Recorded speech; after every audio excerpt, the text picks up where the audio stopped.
இன்றைக்கி புடலங்காய் பொரியல் தாங்க. பருப்பு போட்டு நிறைய பருப்பு போட்டு வெங்காயம் போட்டு செய்ய போகிறோம். இதுக்கு வந்து தேங்காய் போடலைங்க. இப்போ தேங்காய் போடுறதுக்கு நான் காரணம் சொல்கிறேன் அப்புறமா.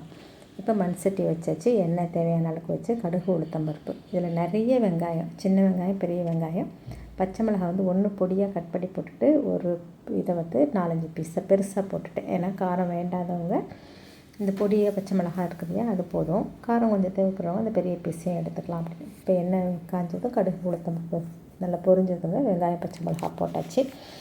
இந்த தேங்காய் போடாததுக்கு காரணம் என்ன அப்படிங்கிறது, இது வந்து ஒரு டிப்ஸு தாங்க. இப்போ வந்து டிப்ஸு நிறைய தெரிஞ்சுக்கிட்டிங்கன்னா சமையலை எப்படி வேணாலும் நம்ம கொண்டு போக முடியும். இப்போ அது பொரிஞ்சுக்கிட்டு இருக்காது, வெங்காயம் வதங்கிட்டு இருக்கிறப்பே இப்போ கொஞ்சம் பூண்டு, கொஞ்சம் சீரகம், கொஞ்சம் சோம்பு துளியோண்டு எந்த அளவுக்கு காய் போடுறோமோ அந்த அளவுக்கு நீங்கள் இதை இடித்து வச்சுக்கோங்க. நீங்கள் இடிகளெல்லாம் இருக்கும் பார்த்தீங்களா, நான் இந்த மாதிரி ஒரு டம்ளர்லேயே எல்லாமே இஞ்சி துருவி போடுறதா இருந்தாலும், இஞ்சி டீக்கு இடிக்கிறதுனாலும், ஏலக்காய் கிராம்பு எல்லாம் போட்டு மசால் டீ போடுறதுனாலும் இந்த டம்ளர்லேயே போட்டு பூரி கட்டை இருக்குங்களங்க அதில் இடித்து விட்ருவேன்.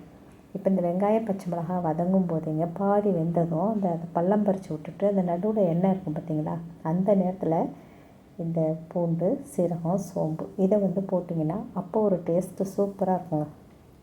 அதை தாளித்து விட்டுட்டு வெங்காயம் பச்சை மிளகாய் போடுறத விட இந்த வெங்காயம் பச்சை மிளகாய் போட்டு வதக்கிட்டு அதுக்கப்புறம் நடுவில் பள்ளம் பறித்து அந்த இருக்கிற எண்ணெயில் அதை போட்டிங்கன்னா அந்த டேஸ்ட் வந்து இன்னும் கொஞ்சம் ஹைலைட்டாக இருக்கும். ஒவ்வொரு நேரத்தில் போடுற அந்த பொருள்களுக்கு ஒரு டேஸ்ட்டு வித்தியாசம் இருக்குங்க. சமையலோட ரகசியமே அதுதான், எப்போ எந்த பொருளை போடுறது அப்படின்னு.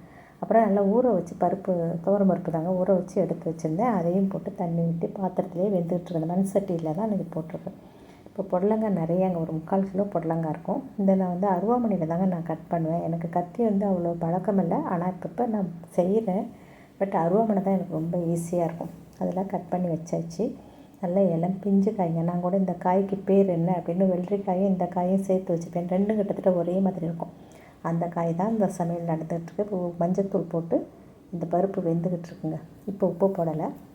அந்த பருப்பு நிறையா போட்டு வெங்காயம் நிறையா போட்டாங்க. தேங்காய் போட வேண்டிய அவசியம் இல்லை. இப்போ விலைவாசிகள், இப்போ நம்ம வீட்டில் வசதிகளுக்கெல்லாம் ஒன்றும் குறைவு இல்லை, ஆனால் எல்லாராலையும் எந்த நேரத்துலையும் சமாளிக்கக்கூடிய டிப்ஸ் தான் அம்மா சொல்லுவாங்க. இப்போ தேங்காய் விலை ஜாஸ்தியாக இருந்தால் வெங்காயத்தை நிறைய சேர்த்துக்க சொல்லுவாங்க சமையலில். வெங்காயம் விலை ஜாஸ்தியாக இருந்தால் தேங்காய் வந்து அதிகமாக சேர்த்துக்க சொல்லுவாங்க. அப்போ எது அதிகமாக இருக்கோ அதை குறைச்சிட்டு அதை பேலன்ஸ் பண்ணுறதுக்கு தேங்காய்க்கும் வெங்காயக்கும் ஒரு காம்பினேஷன் அம்மா சொல்லி கொடுத்துருப்பாங்க. வெங்காயம் விலை ஜாஸ்தியாக போனால் வெங்காயத்தை கொஞ்சம் குறைச்சிக்கிட்டு தேங்காவை நிறையா போட்டுக்க சொல்லுவாங்க. இப்போ தேங்காய் விலை ஜாஸ்தியாக போச்சுன்னா தேங்காயை குறைச்சிக்கிட்டு வெங்காயத்தை நிறையா போட்டு சொல்லுவாங்க. இப்போ தேங்காய் போடாமல் கூட அந்த வெங்காயம் ஜாஸ்தியாக போடும்போது நம்ம பொரியல் செஞ்சுக்கலாம்.